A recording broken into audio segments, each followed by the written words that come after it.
Salut à tous et bienvenue. Aujourd'hui, on va plonger dans un univers qui est littéralement en train de redéfinir notre monde, l'intelligence artificielle. Vous vous demandez peut-être ce qu'on y apprend vraiment, ou quelle porte ça peut ouvrir, et surtout, si c'est fait pour vous. Eh bien, vous êtes au bon endroit, on va décortiquer tout ça ensemble. Et pour nous guider dans cette aventure, on va s'appuyer sur le super travail de Kamel Sou. C'est un développeur web full stack, mais aussi un pro du support IT et de la cybersécurité. Autant dire que son analyse nous donne un point de vue super concret et pertinent. Alors, c'est parti ? Alors, voilà notre programme du jour. On commence simple. C'est quoi l'IA? Ensuite, on regarde de plus près ce qu'il y a dans les cours. Après ça, on explore les métiers possibles et on termine avec la question. Est-ce que vous avez le profil pour ça? Allez, on attaque. Ok, première étape. On va essayer de démystifier un peu ce grand mot qu'est l'intelligence artificielle. Oubliez les films de science-fiction un instant, vous allez voir, la réalité est encore plus passionnante.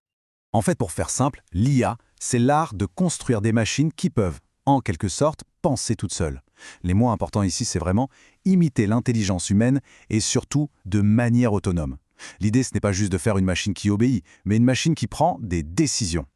Et ne pensez pas que c'est un truc du futur, hein. L'IA, elle est déjà partout, dans notre quotidien. Quand vous parlez à votre assistant vocal, quand Netflix ou Spotify vous suggèrent le prochain truc que vous allez adorer, ou même quand votre banque bloque une transaction un peu bizarre, eh bien c'est l'IA qui est derrière tout ça. Bon, maintenant qu'on a une idée plus claire de ce que c'est, voyons un peu le comment. Concrètement, ça ressemble à quoi, des études en intelligence artificielle? Qu'est-ce qu'on y apprend? C'est la question que tout le monde se pose, non? Est-ce que c'est juste des maths et des lignes de code à non plus finir, ou est-ce qu'il y a autre chose? Vous allez voir, la réponse est beaucoup plus riche que ça. Ce qui est dingue quand on regarde cette liste, c'est la diversité. Bien sûr, il y a le socle, la programmation, les maths, c'est la base. Mais ça va tellement plus loin.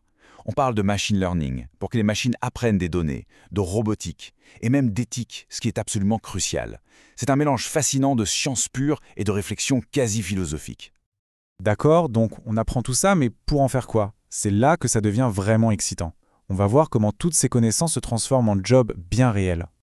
Regardez-moi ce tableau. Le champ des possibles est immense. Que vous ayez envie de révolutionner la médecine, de sécuriser la finance ou de développer les voitures de demain, il y a une place pour vous. Et les métiers sont tout aussi variés. Data scientist, ingénieur IA, chercheur. Franchement, chaque secteur est en train de se jeter dessus. Et s'il y a une chose à retenir, c'est bien ça. La demande pour ces profils est en train d'exploser. C'est simple, il y a beaucoup plus d'offres d'emploi que de gens qualifiés pour les prendre. C'est une sécurité d'emploi assez incroyable pour l'avenir.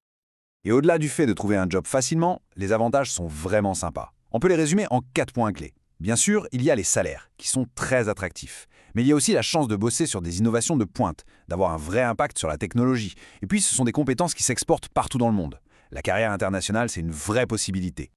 On arrive à la dernière partie, et c'est peut-être la plus personnelle. Maintenant qu'on a vu tout ça, la grande question c'est, est-ce que cette filière pourrait vous correspondre? Alors, quelles sont les clés? Évidemment, il faut avoir une certaine affinité avec les maths et le code, c'est un peu la base. Mais ça ne fait pas tout, loin de là. Il faut être super curieux, parce que tout change tout le temps, être créatif pour imaginer de nouvelles solutions, et surtout, le point numéro 5 est vital, il faut être prêt à apprendre toute sa vie. C'est un domaine qui ne dort jamais. Pour finir, je trouve que cette citation de Kamel Sou résume tout à la perfection. Choisir cette voie, ce n'est pas juste choisir un job, c'est choisir d'être au centre du réacteur de la plus grande transformation de notre époque. Rien que ça. Alors, la question finale, elle est pour vous. Après tout ce qu'on vient de voir, est-ce que vous vous sentez prêt à sauter le pas? Prêt à devenir l'un des architectes du monde de demain? La réflexion vous appartient. Merci beaucoup de m'avoir écouté.